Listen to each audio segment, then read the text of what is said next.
Yang pernah saya dengar pokir itu pokok pikiran Dewan berupa proyek nantinya. Ya. Itu langsung dikerjakan oleh Dewan itu sendiri. Tidak. Antusiasme anak-anak muda sekarang terjun ke politik seperti apa, Bang? Jadi sekarang nih kepercayaan masyarakat nih emang agak kurang ke partai politik, kita akui itu. Saya menempel dengan calon-calon di dapil, mau dapil 1, 2 sampai dapil 5 ini kita ikut.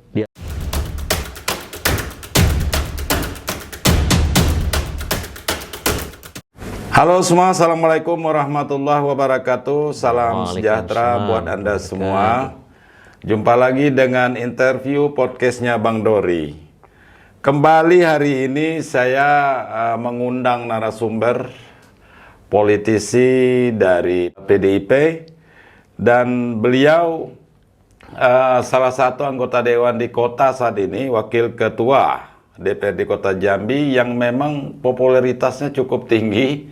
Makanya sengaja beliau saya undang di sini dan sudah 3 periode menjadi pimpinan lagi.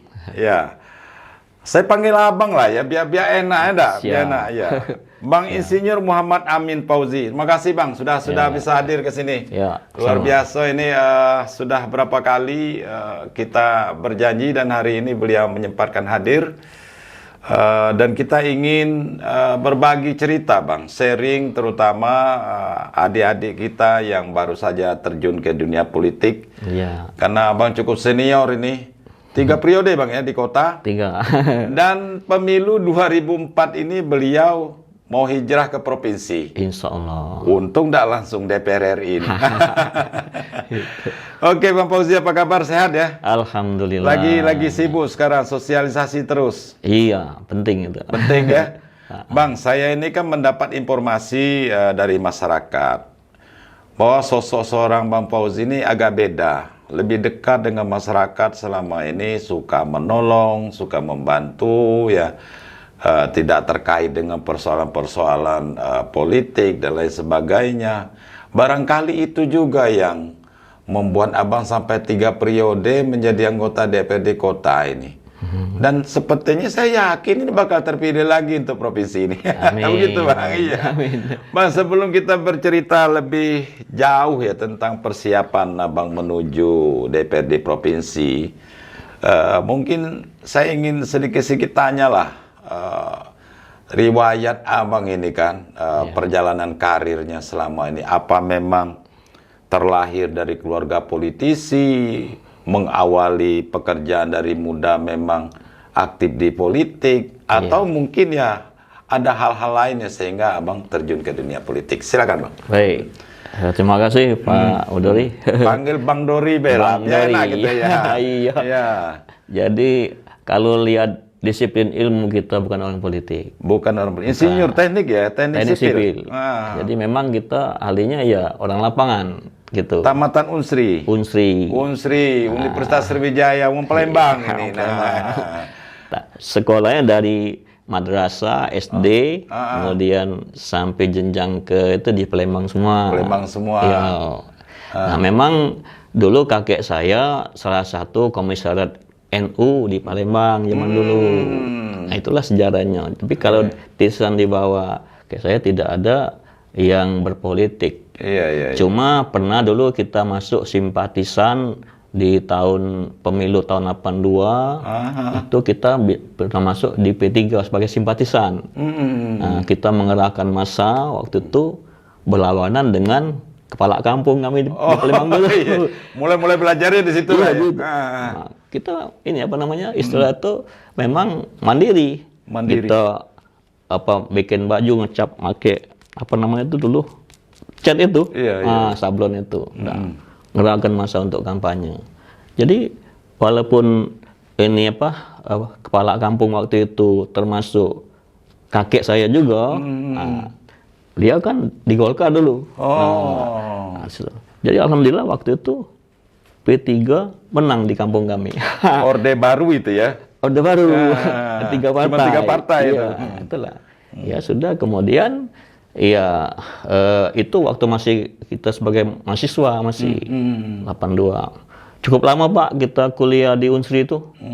memang termasuk masuk abadi sebenarnya. Masuk 78 keluar 88. Oh, enggak. Degil apa tuh? Banyak kerja dulu. Banyak kerja. Jadi istirahat. Jadi kuliah ditinggal. Sambil kerja. Pernah stop out 2 tahun. Iya, kita mandiri kerja itu. Itu makanya sejak ada aturan kalau tidak selesai sekian tahun ini harus DDO, itu masuk kuliah lagi. Buat tugas teknik sipil dulu. Sekarang enak, anak-anak kuliah sekarang di teknik sipil semuanya pakai ini. Pakai komputer. Kalau dulu kita pakai meja gambar, gambar gini. Sudah aplikasinya udah banyak sekarang. Sekarang banyak. Dulu sulit kan. Memang yang lulus 7 tahun itu termasuk hebat. Nah, saya makanya kalau gelar insinyur waktu itu luar biasa loh anak-anaknya kan. Iya, tukang insinyur. Pernah juga diterima di PNS waktu itu. Tapi diterima di daerah konflik. Di NTT. Di saya NTT. tidak mau. Padahal tapi udah daftar. Sudah ikut tes. diterima ikut. Nah, tesnya di mana waktu itu? Jakarta. Di Jakarta. Jadi kita waktu itu ya oleh karena daerah konflik tidak berani. Kita kan termasuk orang dulu, zaman dulu ya termasuk orang rumahan saya dulu. Bukan di situ. Akhirnya berjalan terus kerjalah dengan kontraktor gitu, ikut teman. Nah, di tahun 90 saya pernah masuk Jambi, tapi sebentar. Bentar, kemudian karena pekerjaan waktu itu. Nah, 92 masuk lagi. Nah, 92 lah sampai sekarang ini saya alhamdulillah berdomisili Jambi. Lah jadi wong Jambi nian. Iya. Lah kerasan di Jambi ujung Lembang gitu kan. Iya. Kerja sebagai kontraktor, pegawai kontraktor. Berjalan terus. Akhirnya di tahun 2005 saya dimasukkan sebagai pengurus partai di PD Perjuangan. Mulai 95 ya? 25. Tahun 2005. Iya, 2005. Nah, itulah sebagai pengurus di DPC PD Perjuangan Kota Jambi. Nah, setelah saya waktu itu kan dilantik salah satu wakil ketua di bidang tani dan nelayan. Nah, disitulah baru kita belajar politik. Asik memang di politik ini, kita banyak teman, banyak, ya istilahnya banyak, walaupun kita bukan bidang, ilmu kita bukan bidang politik, akhirnya ya. Tapi belum langsung nyalek waktu itu? Belum. Nah, di tahun 2000, proses pencalonan 2008 itu, pencalonan saya disuruh maju, di Dapil 3, Tanepura. Ya siap, kita pentabos. Siapa tokoh inspirator Abang San itu di lokal? Ibu Agneta Singadekane. Itu yang membuat ini ya. Beliaulah yang dorong saya. Jadi kau masuk partai. Karena beliau juga darah Palembang ya. Iya. Beliau kan waktu tahun 99 jadi anggota DPR RI. Iya. Sudah reformasi. Iya. Nah, disitulah ya kita belajar dari beliau lah. Iya. Sehingga di tahun 2008 itu disuruh mendaftar, ya daftar. Dapat nomor 1. Waktu itu masih nomor urut. Nomor urut. Digugat ke MK oleh kader PDI juga dari Jawa bawah sana, sehingga terjadilah suara terbanyak. Nah, situlah bertarung.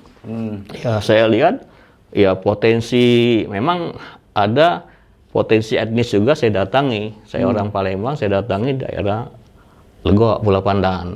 Nah, situlah masuk. Basis wong Palembang ada di Jambi. Kita masuk. Wah, ini orang kita dukung. Membangun hubungan emosional dulu ya. Di situ. Nah, kita jagalah sampai sekarang basis ini. Kita bina terus. Gimana dulu infrastrukturnya masih terbelakang, kita bantu secara bertahap.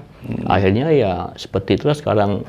Alhamdulillah di daerah terutama Pulau Pandan itu sudah jalan masuk sana sudah bagus, sudah semua tertata. Ya, perjuangan abang juga kan. Salah satunya, bukan saya semua. Jadi didukung oleh kawan-kawan lah di situ. Yang lain ya. Nah, itu dia kalau sejarahnya. Berdasarkan data yang abang pernah himpun, berapa persen penduduk keturunan atau pendatang dari Sumatera Selatan di Jambi ini?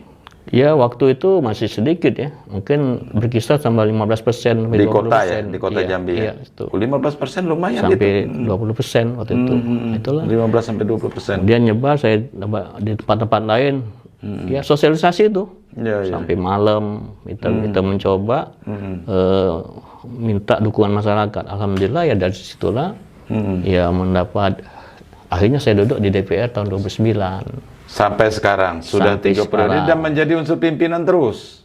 Iya, kebetulan waktu itu sebelum kita duduk, anggota DPRD kota itu 40 orang. Setelah 2009 ada peningkatan jumlah penduduk sehingga jadi 45 kursinya, nambah 5. Iya. Nah, nambah 5 inilah PDI Perjuangan dapat pimpinan ranking 4. Iya. Nah, ini yang seru waktu jadi pimpinan ini. Oleh karena kenapa? Waktu saya jadi pimpinan itu memang mungkin berkah juga dari Allah. Saat itu ada aturan partai bahwa apabila PDI Perjuangan mendapatkan pimpinan DPRD, yang utama ketua partai. Iya. Harus. Ketua partai gagal, sekretaris partai. Sekretaris partai gagal, bendahara. Tiga-tiganya gagal, baru pengurus di bawahnya dan dirapatkan untuk dipilih sebagai pimpinan. Di DPC PDI Perjuangan Kota Jambi itu cuma saya sendiri yang duduk di situ. Anggota dewan waktu itu. Yang 4-nya dari PAC, dari kader. Jadi otomatis SK itu turun ke saya gitu. Karena sebagai pengurus tadi. Pengurus partai tadi. Pengurus partai. Jadi satu tidak ada saingan di situ. Iya. Nah, maka itulah sudah kita terima. Ya berjalanlah. Ya sampai saat ini, saat itu kita posisi ke-4, kemudian naik ke posisi kedua. Iya. Nah 3 periode itu situlah Bang Fauzi, tentu dunia kontraktor, dunia usaha ini dengan dunia politik beda. Ini beda ya. Iya. Di mana apa kelebihan dan kekurangannya? Jadi terutama infrastruktur yang ada di Kota Jambi ini. Kalau kita lihat mutu, Kota Jambi termasuk bagus lah kalau bandingkan dengan daerah-daerah lain yang di Provinsi Jambi. Nah, itulah salah satunya saya memantau kegiatan DPU itu, ya kita lihat istilahnya itu setiap pekerjaan itu kita awasi. Ya memang kalau untuk mencukupi spek sebenarnya tidak mungkin terjadi, tapi istilah itu masih masuk dalam toleransi. Kalau dalam tapi fungsi pengawasan Abang ini sesuai dengan basicnya. Basic, gitu. betul. Paham betul. gitu Ya, kan. paham. Karena Abang insinyur teknik, sipil lagi gitu kan. Makanya, jadi tidak bisa dibohongi. Gitu. Makanya kalau kita sharing dengan PU, ya kita sedikit paham lah. Maka kita tahu kalau ada hal-hal yang sedikit lagi memang lebih paham. Kan banyak juga di PU sendiri belum tentu sarjana teknik betul gitu itu. kan. Iya. Dari segi boleh dijawab atau tidak? Dari segi penghasilan dulu jadi kontraktor, jadi pengusaha, ketika pertama kali jadi dewan tuh kaget dah. Wah, gaji cuma segini gitu. Nggak ya? Jadi nggak begitu jauh. Waktu itu kan memang saya sebagai pelaksana lapangan, kepala pelaksana lapangan di kontraktor memang sering di lapangan. Jadi kita istilah itu bergaul dengan masyarakat di daerah sampai sebulan baru pulang ke Jambi. Nah situ. Jadi memang rutinitas di kegiatan kontraktor itu memang ke daerah, bukan di Kota Jambi kan dapat kontrak proyek itu. Itulah. Jadi kalau soal pendapatan memang ada lebihnya di DPRD ini. Ya waktu itu ya berkisar di tahun 2009 itu masih di atas 10 jutaan. 10 itu. Ya. Kalau sekarang berapa Bang? Boleh tahu nggak gaji berapa? Sekarang kalau dilihat dari jumlah total itu lebih kurang hampir mendekati 37 juta. Termasuk semua tunjangan. Jadi itu ada tunjangan transportasi, ada tunjangan perumahan, tunjangan jabatan. Tunjangan perumahan cuma untuk unsur pimpinan kan? Enggak. Oh, itu anggota dewan semua dapat? Semua dewan dapat, oleh karena kami di Kota Jambi tidak punya rumah dinas, jadi kita masih mendapatkan tunjangan perumahan. Nah, namun kalau tunjangan transportasi pimpinan tidak dapat. Sebab kita dapat mobil dinas, Nah, fasilitasnya. berapa itu tunjangan perumahan berapa sebulannya? 1 bulan tunjangan perumahan itu kalau tidak salah kotornya sekitar 12 jutaan kalau salah. 12 juta ya. Jadi Nah, kalau sekarang buat sudah sewa rumah lebih bagus lah jadinya ya. kita standarnya memang ada hitungan. Ada hitungan dihitung oleh KJPP, konsultan jasa Iya. penilaian pembangunan itu. Nah, di situ yang nilainya. Nah, dari 12 situ juta sebulan tuh untuk biaya sewa rumah itu kotor, dipotong pajak 15%, mungkin lebih kurang nerima itu 11 jutaan. Kalau anggota dewan yang sudah punya rumah pribadi nih, tidak ngontrak lagi, tetap dapat. Tetap dapat. Itu hak. Oke, gaji ya itu hak. Gaji pokok, tunjangan perumahan, Tunjangan transportasi, apalagi mobil. itu? Ya tunjangan jabatan. Jabatan. Tunjangan anak istri ada juga situ. Itu Akumulasi semuanya berapa? tunjangan komunikasi intensif juga ada, TKI namanya. Nah, TKI ini berdasarkan hitungannya tergantung KKD di daerah berapa. Fiskal, tingkat fiskal, kemampuan keuangan daerah. Nah, waktu 2 tahun yang lalu itu kami ada penurunan KKD dari tinggi ke sedang. Nah, jadi hitungannya itu dulu kalau tinggi kan 7 kali uang representasi ketua DPRD. Jadi 7 kali 2.100.000 kita 14 juta sekian. Sekarang turun sedang. Ada penurunan lebih kurang 3.570.000 sekian. Itu. 1 bulan bisa nerima 50 juta? Tidak sampai, Pak. Tidak sampai. Nggak bisa. Total semuanya. Kalau, nah kita kan ada ini Pak, salah satunya gitu kan kotor kita terima masalah gaji dewan itu, ya kita ada bantuan untuk partai juga ada kita keluarkan untuk potongan itulah yang kita terima itu kadang-kadang ya cukuplah untuk sosialisasi lagi ke masyarakat kita. Nah itu yang pertanyaan saya kan berikutnya kan itu cukup enggak dengan biasa gitu? Ya mohon maaf seperti Bang Fauzi ini kan orangnya ya royal gitu kan, sering didatangi masyarakat membantu. Kalau setiap bulan datang proposal minta bantu itu cukup enggak gaji segitu? Enggak cukup. Kira-kira gitu kan? Kadang enggak cukup ya. Terima gaji 1 hari sudah habis. Ya, ada anak Karang Taruna, ada pengurus masjid, ada ini itu ya. Ya, mereka wajar kan minta bantuan. Nah, ini kan cukup enggak gaji segitu tuh. Itu makanya Pak, kalau kita minus juga. Minus. Jadi kalau kita punya usaha sebelum kita jadi dewan, usaha jangan ditutup, terjalankan. Nah, itu menarik. Iya. Jangan kita, umpama kita pedagang, pas duduk kita stop. Nah, itu jangan. Sebabnya ini kan pedagang ini kan masa depan kita. Kalau kita tidak di dewan lagi kan di sini akhirnya lari. Benar. Nah, ini bagi anak-anak muda, adik-adik kita ini Bang yang baru terjun ke dunia politik. Ini perlu juga pemahaman ini kan. Artinya alangkah lebih baik barangkali sebelum terjun jadi caleg gitu kan sudah punya usaha dulu. Ya. Betul. Jangan berharap ini mimpinya terlalu besar, akan banyak fasilitas uang banyak kecuali barangkali DPR RI kali ya Bang ya. DPR itu beda Pak. Jadi kita sangat berbeda dengan DPR RI. Tidak setitik pun mungkin itu. Iya, benar. Beda benar. Tapi pengeluaran mereka juga besar gitu. Di sana tuh ada namanya apa namanya tuh? Uang sidang aja besar katanya. Iya. Nah, dia mengelola uang sendiri.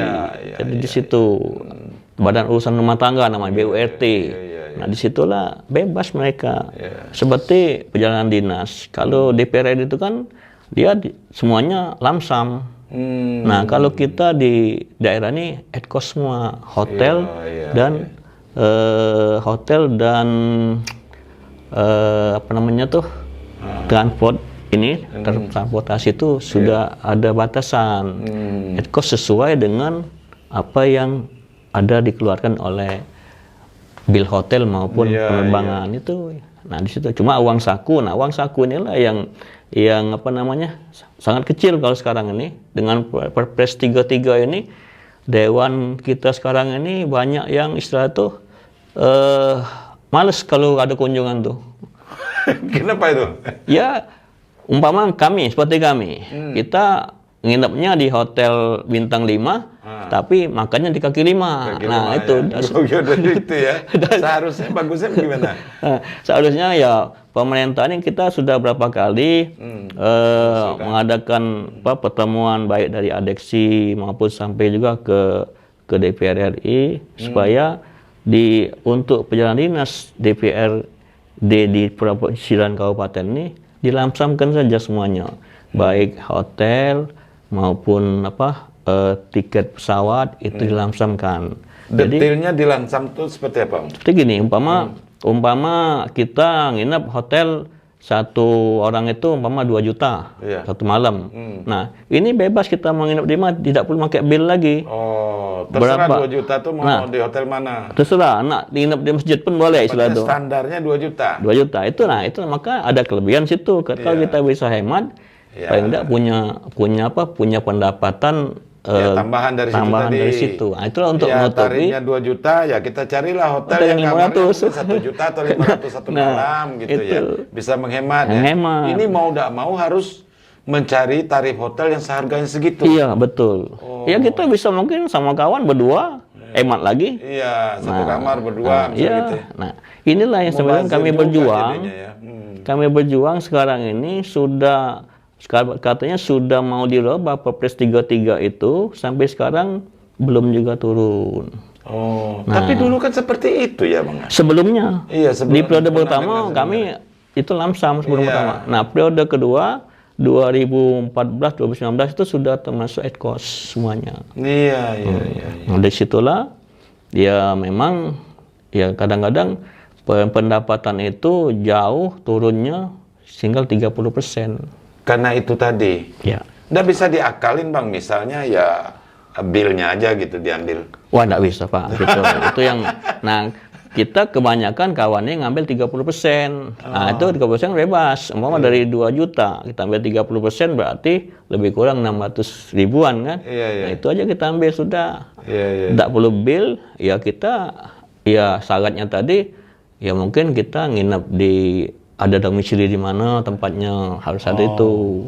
Paling tidak kita ada tempat tempat numpang Nggak boleh di hotel nginepnya itu. Nggak boleh. Kita ngambil 30% itu kita pasti ada tempat lain gitu untuk nginep itu. Begitu. Itu yang sampai sekarang memang ya itulah. Artinya tetap saja sistem seperti ini kurang nyaman lah bagi kawan-kawan di Dewan ini ya. Mungkin semua dewan di provinsi dan kabupaten kota Indonesia ini memang tidak nyaman itu. Tidak nyaman. Iya.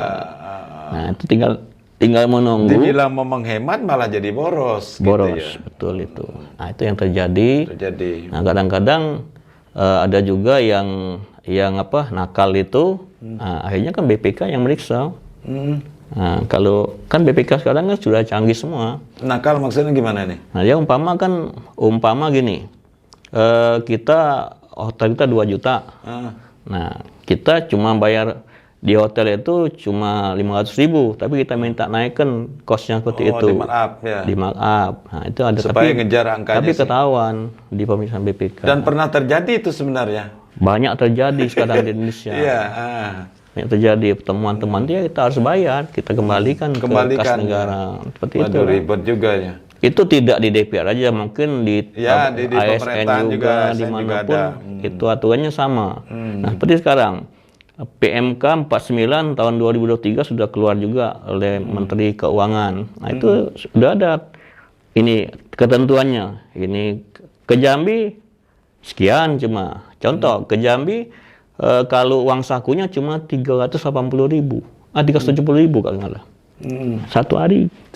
Nah, itu termasuk uang makan dan uang transport di situ. Nah, hotelnya kalau Jambi sekarang kalau di dalam aturan PMK 5 juta untuk ASN yang eselon 1. Eselon 2 berbeda lagi, terus sampai ke bawah ada perbedaan. Gitu. Nah, itulah jadi memang itu ad cost. Ya berapapun yang kita dapat bill dari hotel itu yang kita terima dari pemerintah. Sisanya dibalikkan seperti itu. Nah, semuanya kami sekarang untuk DPRD Kota Jambi semuanya kami non tunai. Jadi non tunai itu paling aman. Tadi tidak terima uang cash, jadi semuanya dari sekretariat ngirim ke hotel langsung, sekian biayanya ditransfer langsung. Nah, jadi tidak ada lagi yang main-main soal bil hotel. Mau gitu. pindah hotel lain nggak bisa. Nggak Ya, bisa. kalau mau pindah ya Sekaligus. biaya Kita sendiri. mau ke Jogja. Nah, ada hotel yang mengirim ini listnya sekian. Nah, nanti dari sekretariat bayar langsung ke hotel. Oh. Kita tinggal masuk aja. Iya.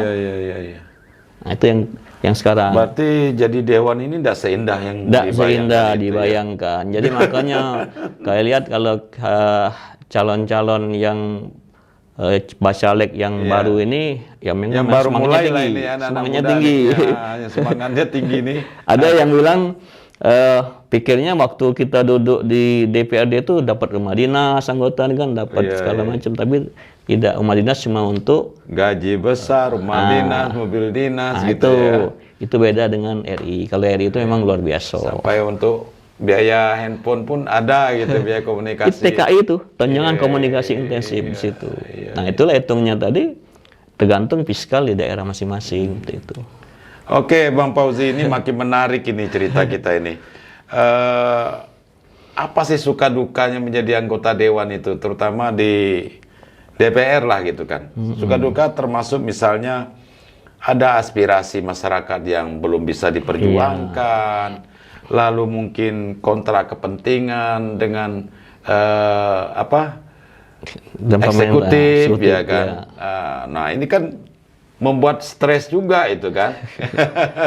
Apa itu Bang? Suka dukanya gimana tuh Bang? Suka dukanya kita kan, kalau kami kan ada kegiatan reses. Nah, reses itu kan menampung aspirasi masyarakat. Iya. Nah, kadang-kadang permintaan masyarakat itu luar biasa. Tidak sesuai dengan kita untuk membantu masyarakat itu, program-program itu. Nah, sekarang ini Tidak sesuai maksudnya gimana Bang? nilai yang kita kan setiap reses kan kita ada nemu masyarakat yang ini minta jalan ini, minta lampu jalan, minta supaya kegiatan UMKM-nya segala macam. Nah, itulah kita ini kan tidak, DPR ini terbatas. Tidak semuanya bisa di-cover Tidak lagi. bisa di-cover. Jadi seperti saya ya, sementara ini kan ada namanya POKIR, pokok-pokok pikiran DPRD. Itu kan memang dibolehkan oleh KPK. Itulah yang paling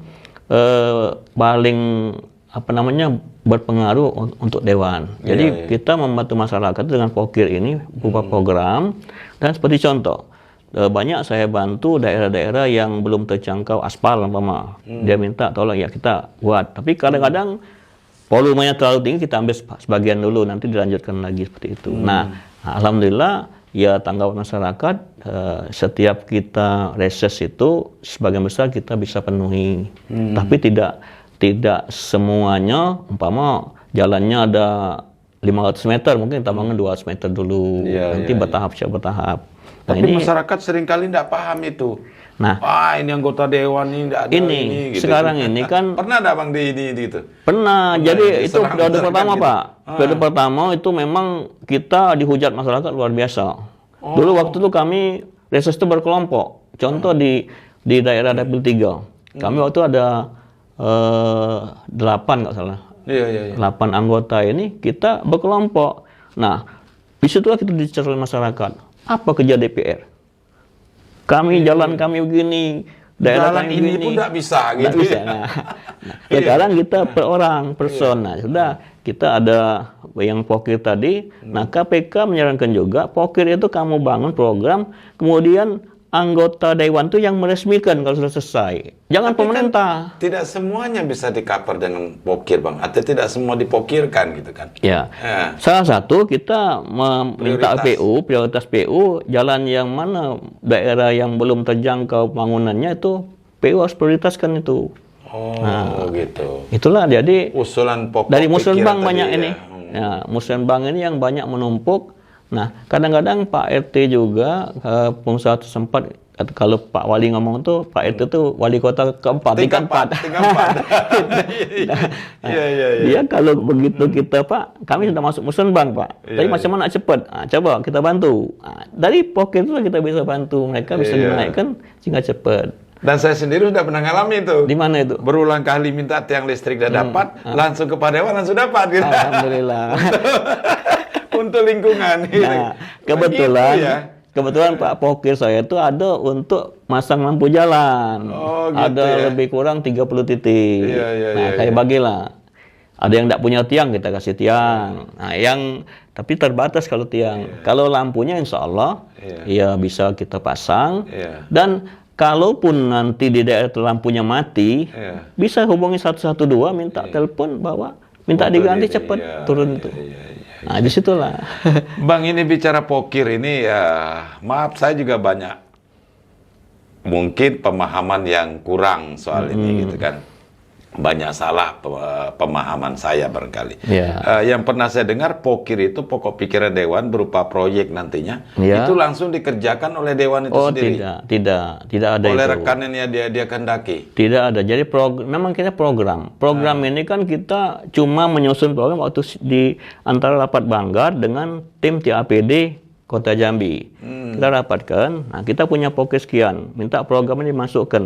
Nah, setelah itu sudah silakan PU mengaturnya dan Kalau itu dilelang silakan menunjuk dilelang ya. kontraktor, silakan kita ikut campur lagi. Seperti itu. Berapa nilai maksimalnya bisa dipokirkan itu? Kecil Pak, kalau untuk Kota Jambi cuma untuk anggota cuma 500 juta.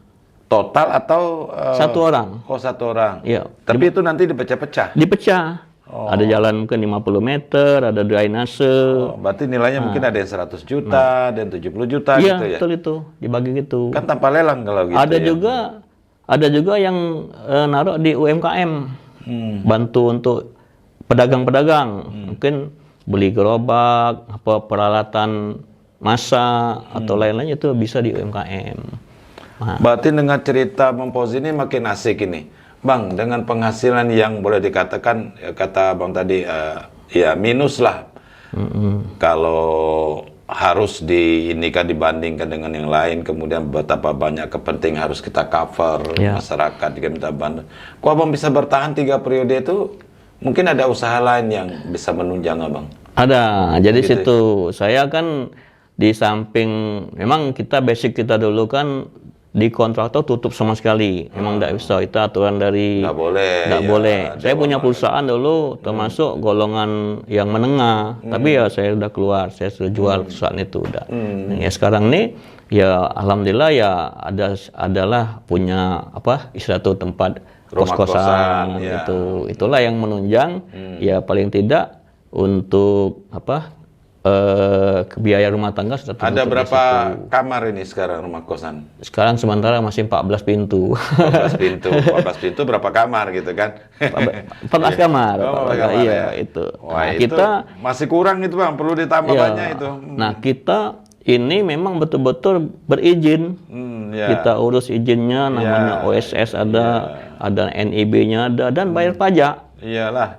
Bayar pajak ini, ya kalau aturan sekarang ini kan di atas 10 kamar itu harus bayar pajak ke pemerintah. Betul. 9% dari pendapatan. Iya. Nah, itulah kita setor pajak. Alhamdulillah ya tiap bulan itu ya yang mengelola istri saya. Jadi rutin bayar pajak. Di bawah tanggal 10 sudah selesai pajaknya. Iya, Bayar. Alhamdulillah ya kalau soal penghuninya ini waiting list. Oh, Kita ini karena mungkin fasilitasnya yang lengkap. lengkap ya. Sudah lengkap. Kita tidak terlalu mahal, tidak. Memang Pakai AC juga. ada AC, ada non AC itu. Berarti segmennya ini orang bekerja. Pegawai. Pegawai, Kalau ya. untuk mahasiswa mungkin tidak ini dia tidak tidak mampu mungkin terlalu. Iya. Saya yang kalau untuk tarif yang non AC 750.000, kalau yang AC 1,2. Berarti ini yang Abang maksud tadi, sebelum terjun ke dewan tuh kita memang harus benar-benar pertimbangan dengan matang. Betul. Punya usaha, punya apa, jangan berharap banyak di situ. Jangan. Karena hasil dari situ juga belum bisa mengcover kebutuhan yang sedemikian banyak tadi. Ya kan? Mungkin sebagian besar dewan sekarang ini masih ada tunggakan utang mungkin untuk ke depan ini seperti itu. Memang di Dan luar saya dari heran juga ini menghadapi pemilu 2024 ini kayaknya adem ayem calon-calon kita. Nggak wah-wah seperti dulu gitu kan. ya masalahnya pemilu kan masih lama. Ya. Jadi kalau Tinggal 6 bulan lagi loh. 6 bulan.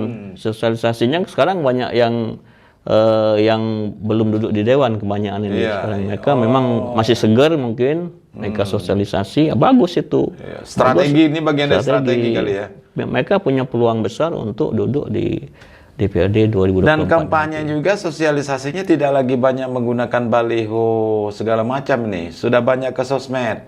Ya, kita kan karena ada langsung ke masyarakat pengguna. betul itu. Saya sampai sekarang belum masang baliho. Iya, itu heran juga. Makanya ya ini terus terang bukannya apa-apa sebasi. Saya lihat Pak Fauzi ini kok balihonya enggak ada. Tapi ada. namanya di tiap-tiap sudut dibicarakan orang gitu kan. Nah, ini ada apa? Ya. Ada kaitannya pertanyaan itu, Bang.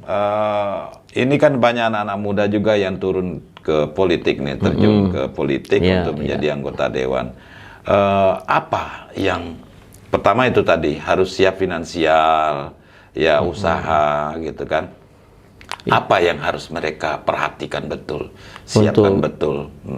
Iya tadi kalau seperti pemilih milenial sekarang yang terkenal kan banyak yang masih duduk di SMA pun sudah kita sosialisasi ke mereka, terutama untuk partai ya utama itu. Nah begini program PD Perjuangan itu seperti ini, program kerakyatan seperti ini, kita sosialisasi seperti itu.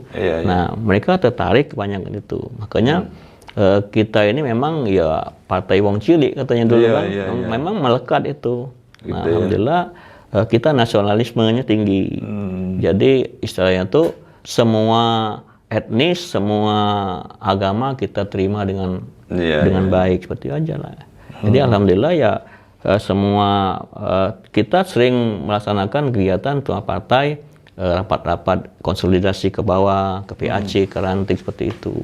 Nah itulah ya paling tidak kader kita sekarang ini pemahamannya ya betul-betul kepartaian itu sudah bagus. Nah, kenapa kebanyakan orang dari luar partai itu sulit untuk masuk ke partai? Memang kita kader kita sudah kita didik, kita bina. Inilah untuk persiapan pemimpin masa depan, seperti itu. Kaderisasi kita jalan, seperti itu. Nah, itulah yang terjadi di PD Perjuangan. Kita ya sering dengan kegiatan inilah ya alhamdulillah ya pemerintah juga bantu. Di dana Kesbang Pol itu ada untuk kita. Salah satunya kita untuk kegiatan kepartaian itu jalan rapat-rapatnya. Seperti kami DPC itu rapat tuh harus satu minggu minimal 1 kali rapat. PAC juga seperti itu. Rapat cukup mungkin bertemu di warung kopi, kita cerita masalah aktual seperti apa. Sudah kita notulen kan seperti itu aja lah. Kalau Abang melihat dibanding dengan dulu dengan sekarang antusiasme anak-anak muda sekarang terjun ke politik seperti apa Bang? Jadi sekarang nih kepercayaan masyarakat nih emang nggak kurang ke partai politik, kita akui itu. Itu ya? Ya banyak terjadi ya seperti sekarang banyak terjadi mulai krisis kepercayaan di situ. Karena situasi politik lah ya. Betul. Itulah untuk agak menurun Bang ya. Dibanding dulu memang kayaknya lebih Dulu contoh kampanye aja mungkin kita ngerahkan masa, mereka berdua yang datang. Nah, sekarang susah untuk masa itu. Kalau tidak dikasih ongkos, tidak mau datang. Itu yang susah juga ya. Iya, mereka kadang apatisme itu. Nah, ini mungkin perlu cara untuk membangunkan kembali ini, memulihkan kepercayaan mereka ini terhadap itu lagi jadi memang kita harus turun itu mensosialisasi ke program-program itu kepartaian terutama. Nah, contoh sekarang ini seperti pemerintah sekarang masalah stunting yang betul-betul minta kita ke masyarakat tuh lihat ada enggak di tempat-tempat itu bahaya stunting ini. Nah, ini kan untuk masa depan generasi akan datang. Banyak terjadi hal itu. Nah, apa yang kita lakukan? Ya, kita mungkin kalau kami kan dulu ada programnya MPASI, makanan pengganti. Nah, ini berupa biskuit kita kasihkan ke masyarakat salah satunya. Ini di drop dari DPP. Nah, saya punya program juga, saya sebarkan ke masyarakat itu. Nah, MPASI ini ya kita harapkan juga ya pemerintah juga harus ya turun tangan juga untuk penanggulangan stunting ini. Memang ada programnya di APBD itu ada untuk penanggulangan stunting. Itu terutama di Dinas DPM PPA kalau salah. Di DPM PKB juga situ. Kebetulan yang jadi kadesnya ibu-ibu semua situ. Jadi memang mereka kenal ke seperti apa kejadian di lapangan tentang stunting itu. Itu alhamdulillah ya untuk Kota Jambi ada pengurangan lah stunting itu. Itu salah satu contoh. Tuh. Oke Bang, ini pertanyaan mulai penghujung ini. Yang ditunggu-tunggu jawabannya oleh pemirsa kita ini. Seorang Bang Fauzi 3 periode jadi anggota DPRD di Kota Jambi dan sekarang mau hengkang ke provinsi. Ya. Ini apa alasan Abang ini? Ya, pertama sebenarnya saya ini harusnya 2019 kemarin sudah harus ke provinsi. Tapi itu ada oleh karena itu perintah partai atau sudah planningnya udah seperti itu? Planning saya waktu seperti itu, tapi mungkin di kota masih saya anggap masih membutuhkan, terutama saya juga ketua partai 3 periode Pak. Iya. Dari tahun 2010 sampai sekarang saya ketua partai 3 periode. 3 periode juga ya? Pimpinan DPRD 3 periode juga. Nah ini saat yang paling tepat oleh karena ketua DPD kami Mas Edi Purwanto ke RI. Nah jadi saya coba bertarung di provinsi. Iya. Nah kebetulan alhamdulillah ya kalau dalam DCS sekarang saya dapat nomor 1. Nomor 1. DCS nanti DCT kita lihat nanti. Ya mudah-mudahan tetap lah itu ya. Insya Allah itu. Walaupun nomor urut juga tidak berpengaruh amat. Tidak berpengaruh. Kan jadi, suara terbanyak kan. Suara terbanyak betul. Nah melihat peluangnya seperti apa ini? Setelah melakukan sosialisasi. Kalau prediksi saya ini dapat lagi, tapi entah tidak tahu gimana. Apa yang Abang rasakan? Ya kita sekarang sosialisasi lebih luas lagi Pak, bukan lagi 3 kecamatan sekarang bukan, nih. 11. Sudah 11 kecamatan sekota Jambi. Ya terutama ya saya menempel dengan calon-calon di dapil 1, 2 sampai dapil 5 ini kita ikut. Dia sosialisasi kita ikut. Sesama partai gitu ya? Sesama partai, tidak boleh luar partai. Ini bahaya ini. Iya. Collab ya lah, kita bisa dibatalkan caleg kita kalau lain partai. Oke. Itulah. Nah, harapan saya juga kalau nanti saya di provinsi, yang pertama itu kita ini kan kota ini kan dalam keadaan sekarang ini penanggulangan banjir yang agak repot kita. Iya. Nah, terutama di daerah Lambrajo ini luar biasa, memang setiap hujan pasti tergenang rumah itu. Walaupun sifatnya sekian jam, tapi tetap mengganggu masyarakat. Nah, kita punya program ini provinsi ini ada kan di provinsi ada 10 orang dapil kota ini. Nah, pernah ada pertemuan dulu kita buat suatu MOU lah membantu untuk kota ini, terutama infrastruktur ini yang betul-betul kita kan barometernya Provinsi Jambi di Kota Jambi. Kalau mereka turun di pesawat tuh lihat, wah Jambi udah bagus, atau banjir. Nah ini kan nilai negatif dari yang datang. Nah inilah yang mungkin nanti program kami di kota sekarang ini untuk penanggulangan banjir ini kita akan membebaskan tanah beberapa tempat untuk membuat kolam retensi. Nah kalau kita mau membangun parit, kayak embung gitu. Embung seperti itu. Ya, nah kita cuma menyiapkan tanah, nanti yang membangun itu dari pihak balai sungai.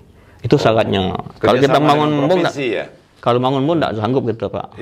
Luar biasa biayanya, bisa puluhan miliar satu embung itu. Nah, tidak sanggup dengan APBD Kota Jambi. Nah inilah sekarang ini kita gencar, sudah kita bebaskan di daerah Jerutung itu ada di belakang kantor PM itu ada. Kemudian di daerah Widuri juga sudah kita ini tinggal actionnya ini kita minta bantu dari Balai Sungai maupun Provinsi Jambi itu. Itu barangkali yang dimaksud oleh Pak Wali Kota kita Pak Pasa bahwa untuk penanggulangan banjir di Kota Jambi tidak hanya bisa dilakukan oleh kota sendiri. Nggak bisa Pak. Betul. Harus kerjasama dengan provinsi dan ya APBN pemerintah pusat. Ya, kita drainase kota sudah bagus kita bangun cukup Tapi luas. ada tugas provinsi yang juga belum dilaksanakan. Nah inilah penyaluran air ini ada tersumbat kadang-kadang di kampung-kampung ada penyempitan ini, penyempitan parit, ada yang tertutup.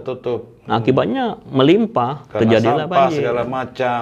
Itu terjadi banyak. Nah, kita tidak mampu kota untuk membangun sampai ke aliran sungai untuk melebar ke saluran ini. Nah, inilah yang kendala utama, biaya memang. Kalau tidak dibantu dari APBN, ya mungkin kita tahun depan pun masih belum bisa menanggulangi banjir. Nah, tapi untuk APBD 24 nanti kita fokus juga anggaran untuk SDA itu kita tingkatkan supaya paling tidak ya tadi seperti tadi mengamankan dulu buat kolam retensi tadi walaupun sifatnya darurat ya paling tidak akan menghambat air itu istilah itu tertampung dulu nanti akan ngalir seperti itu. Iya, itulah hal itu. Barangkali itu juga alasan kenapa Abang pemilu 2024 ini harus ke provinsi. Untuk ya, salah satu itu. Gitu. Salah satu itu. Satu lagi Pak, masalah sekolah. Nah, kita kan kalau kita di kota Jambi ini kan kita wewenang kita cuma sampai SMP. Kadang-kadang kita membantu masyarakat yang kurang mampu, dia berprestasi, dia tidak diterima di sekolah favorit. Nah, inilah yang kami alhamdulillah untuk kota Jambi sebagian besar kita salurkan sesuai dengan zonasi yang ada. Mereka umumnya mau masuk ke negeri. Nah, ada efek yang negatif akibatnya sekolah swasta yang tidak punya murid, Pak, sekarang ini. Benar. Nah, itu yang terjadi. Ada di kawasan kita ini, di Sipin ini ada kekurangan murid akibat itu tadi.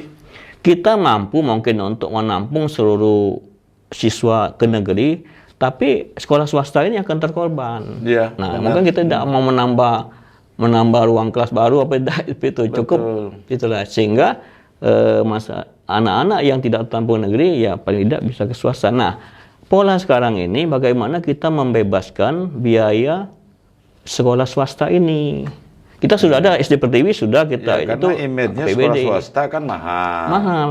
Nah, di situ. Masyarakat milih yang negeri yang favorit ya biayanya rendah. Ya. Gratis SPP-nya. Kalau di SD Pertiwi, SMP Pertiwi udah bebas itu. Udah bebas pemerintah kita yang ada berapa. Berarti nanti bakal sekolah swasta di Kota Jambi bakal bebas SPP. Tergantung kemampuan kita. Kalau kemampuan keuangan pemerintah ini, ya mungkin nanti bisa terjadi hal itu. Subsidi berarti gitu. Subsidi. Ya? Nah, seperti contoh, ada. Ini gagasan kita, Bang ya. Jadi ada pemerintah mengeluarkan apa namanya itu kartu Jambi Cerdas. Nah, itu. Nah, ini kan untuk anak-anak yang swasta tadi. Iya, iya. Bukan negeri. Kalau negeri sudah ada PIP, bantuan dari pusat. Semacam beasiswa langsung ke anak-anak. Beasiswa, iya itu. Efektif enggak itu? Terbatas tapi efektif. Ya. Tapi tidak menyeluruh. Tidak menyeluruh. Ya, hanya orang-orang tertentu. Ya, ada KJP namanya, ya, kartu Jambi Pintar, ada kartu Jambi Sehat. Ya, itu banyak itu kita keluarkan ya.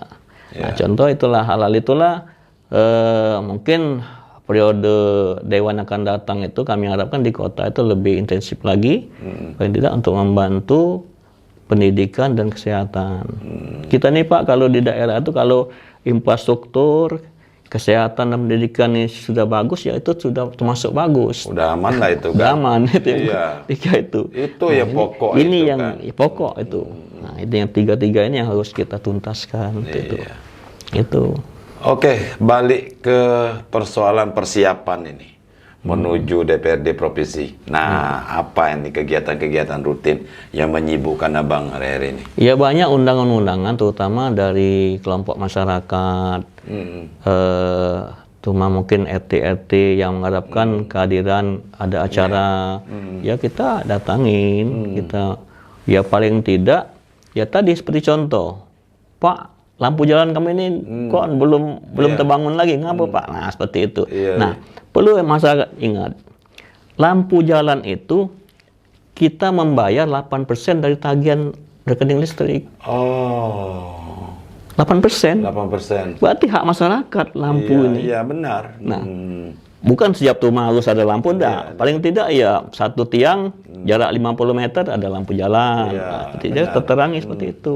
8% dari rekening listrik itu artinya dia sudah bayar. Sudah bayar hak rakyat. Nah itu.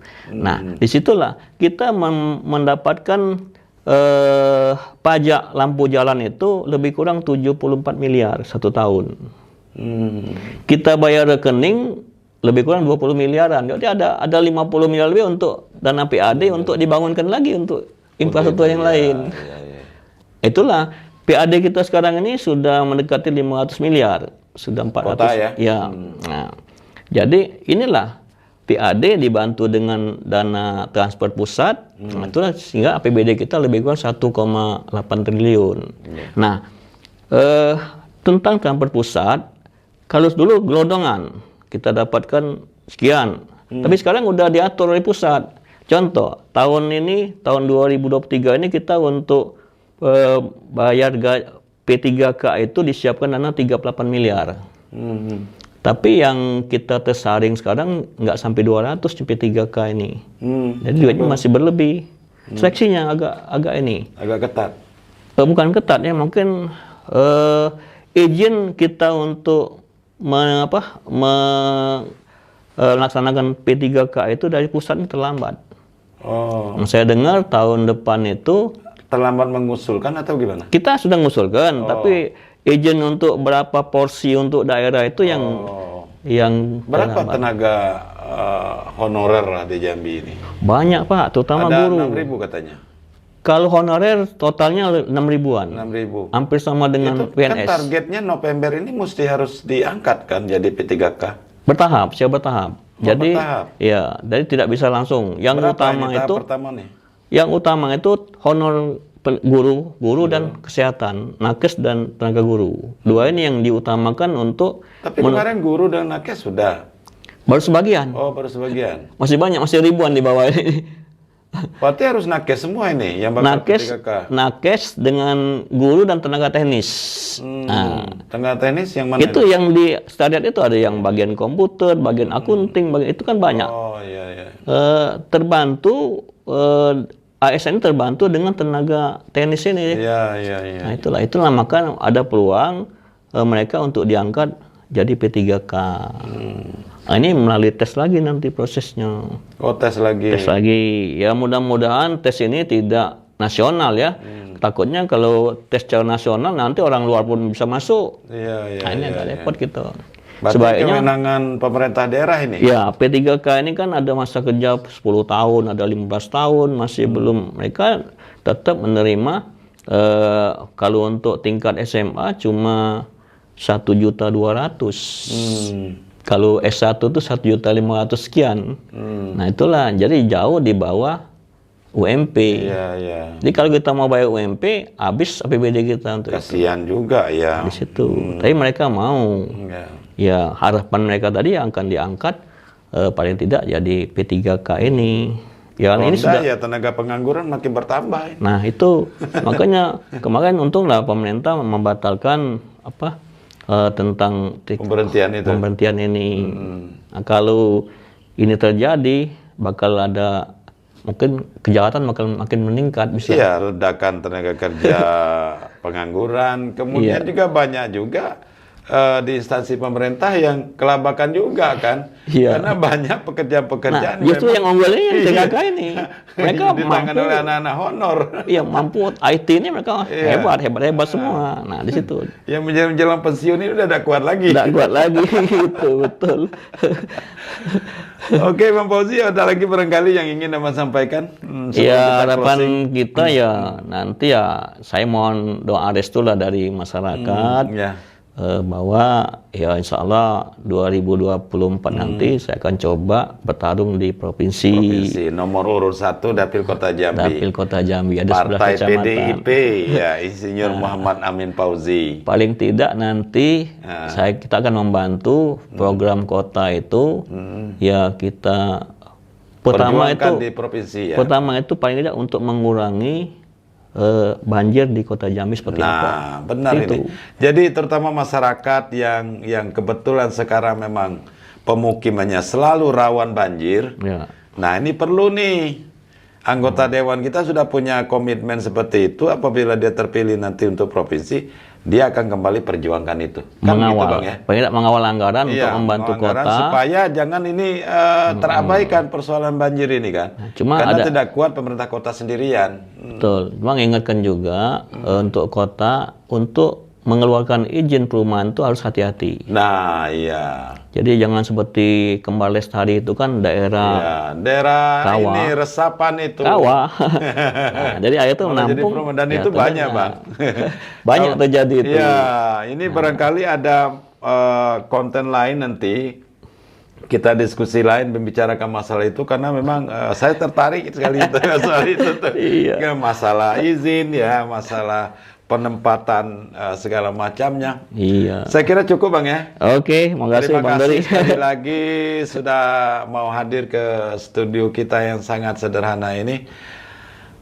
Saya yakin ini hasil ngobrol-ngobrol kita ini bisa bermanfaat bagi masyarakat Jambi khususnya, terutama di kota Jambi, di dapil kita. Iya. Dan menjelang pemilu ini ada hal-hal yang bisa mereka simak dari pembicaraan calon anggota legislatif provinsi ini. Dan ini isinya daging semua isinya ini. Mudah-mudahan bermanfaat dan bisa menginspirasi kita semua. Terima kasih atas segala perhatian Anda. See you di next video. Jangan lupa subscribe. Assalamualaikum warahmatullahi wabarakatuh. Waalaikumsalam. Terima kasih, Bang. Ya, sama.